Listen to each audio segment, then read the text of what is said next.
Hello friends, welcome you back once again in Geological Knowledge. So in the previous video we have discussed the very important uh, structures of metamorphic rocks, in which our discussion was wholly based on the basic overview of the structures like cataclastic structures, the maculose structure or the gneiss structure, schistose structure. So our concept was to, or our uh, overview, or our purpose was to discuss that how these types of structure they are being formed and what are their processes behind their formation, okay, and their key features which are important from the exam point of view. Okay, so that was our discussion in the previous video, and we have already talked in the previous video that there will be two parts. So today we will discuss the second part of the uh, metamorphic structures. Okay, the structures of metamorphic rocks that we will today discuss. Okay, so let's start our discussion.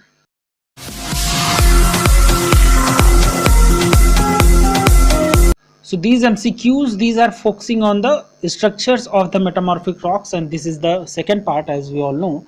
And very first question that is dealing with the what are the rocks showing the granulose structure called as, means the rocks which show granulose type of structures are known as the granulites, uh, granulite, or the granites.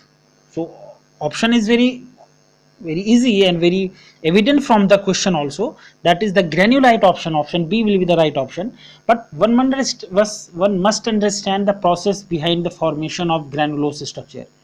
Okay, so these type of structures, these are formed because of the predominance of the equidimensional grains or the equidimensional minerals. Okay, so that we have already talked about in the previous video. We have talked about the granulose structure. Okay, and there the flaky minerals, either the equidimensional minerals like quartz, feldspar, or the pyroxene, and sometimes calcite also, so they are present. And the flaky minerals, they are either absent or their quantity or their amount is less. Okay, or they are present in the smaller amounts. Okay, and the best example granulose structure that is characteristic of the rocks like the marbles or the quartzites, means which the monomineralic rocks. Monomineralic rocks means which are formed because of which are formed of only one particular mineral, like marble, okay, and quartzite. Okay, so marble, that is calcite, and quartzite, that is quartz. Okay, so that monomineralic rocks, they are the best examples of the granulose structure. Okay, and the question is was the what are the rocks showing granulose structure called as. So this is very evident, that is the granulites. So the individual grains, they may be irregular in outline but are interlocking. Okay, the irregular grains, they may be irregular in outline but the interlocking structure is shown, and foliation is absent or negligible, that we have already talked about. And rocks with the granular structure, they are termed as granulites. Okay, so correct option here will be option B. Second one is the cleavage, also called slaty cleavage is. Okay, which cleavage also called as slaty cleavage, that is known as flow cleavage, fine cleavage, fracture cleavage, or the medium cleavage. Okay, so you must understand that is what is slaty structure, and in that sense we will understand the formation of slaty cleavage. So slaty structure, that is also called as slaty cleavage. Okay, and this commonly develops in rocks, particularly as the shales. Okay, slaty cleavage, they particularly develop in the shale rocks. Okay, that have undergone the slight metamorphism. Okay, so these slaty cleavage or the shale rocks, they went or they go under the slight metamorphism processes, And rocks which show a slaty structure, they are very fine grained composition, or their composition is very fine grained, okay, which are primarily composed of the microscopic flakes of mica. Okay, so microscopic flakes means they are so fine that we need to see, we need the microscope in order to see the grains or the particular grains, because they are so fine. And the slaty structure, this is called due to this is caused due to the parallel orientation of flaky minerals, mainly the micas and the chlorite. So chlorite and mica, these are the phyllosilicate minerals, and they show the flaky structure or the parallel structure or the parallel orientation of the flaky minerals, as we have talked about. And slaty rocks split readily into thin sheets. Very easily they are break into, or they can break into thin sheets. That's why they are phyllosilicates. They are known as sheet silicates.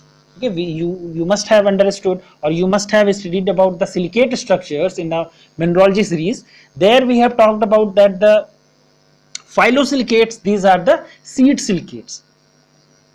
Okay, and they readily break into the thin sheets. And the slaty cleavage, they may form at any angle to the old bedding planes.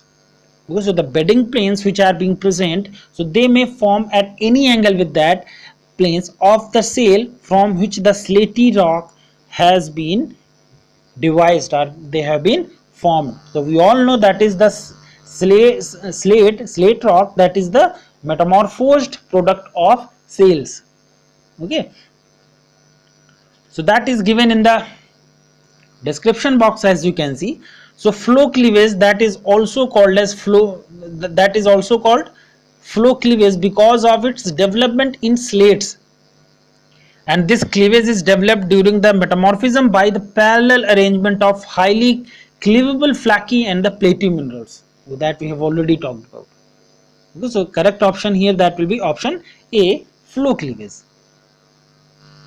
Third one is the cleavage involving microfracture is, okay, flow cleavage, fine cleavage, fracture cleavage, or the medium cleavage. So that we have, so fracture cleavage, that is developed due to the parallel orientation of very fine structures, often called as the microfractures, and that may be developed in minerals of a rock undergone dynamic metamorphism. Okay, so these minerals or these type of fracture cleavage that forms because of the process of the dynamic metamorphism. Okay, so when we were talking about dynamic metamorphism in the video, or in the video number kinds of metamorphisms, you can see there we have talked about, that is the metamorphism which is associated with the high pressure and with little increase in the temperature.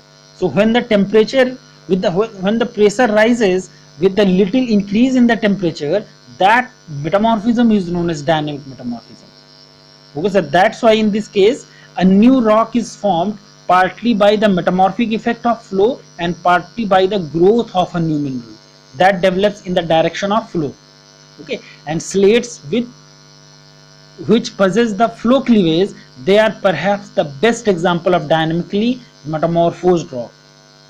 Okay, so that we have talked about when we were talking about the types of the metamorphism or the types of the metamorphic rocks. So there we have talked about. Okay, so here the option B, fracture cleavage, that is the right option. Okay. Fourth question is dealing with the, it is easy to distinguish two types of cleavage in the hand specimen. So there is a statement that is it easy to distinguish between two types of cleavage in hand specimen particularly. So you have to tell whether this statement is true or false. So this is it's get very tough for one to differentiate or distinguish between two types of cleavage in hand specimen, because it's often difficult to distinguish between two types of cleavages in hand specimen, and the cleavage structure is of great importance in field mapping of the metamorphic rocks. as it provides very useful information about the structural features like folding. Okay, so whether it's, so though it's very difficult for one to distinguish between these two cleavages, but they are very handy and they are very useful for one to understand the process of the metamorphism. Okay, especially the structural features like the folding, as you can see in the description box. Okay, so a statement that is the false statement, option B. Fifth one is slaty cleavage is result of which metamorphism of the clays and shales? Thermal, dynamic, thermodynamic, or the barometric? So that we have already talked about. Okay, so this is the slaty cleavage, that is the product of dynamic metamorphism. Okay, so when the metamorphism that is associated with the high pressure with the little increase in the temperature. Okay, so that is known as the dynamic metamorphism. Okay, so traces of bedding planes, they may be found as relict structure. Relict means something remaining.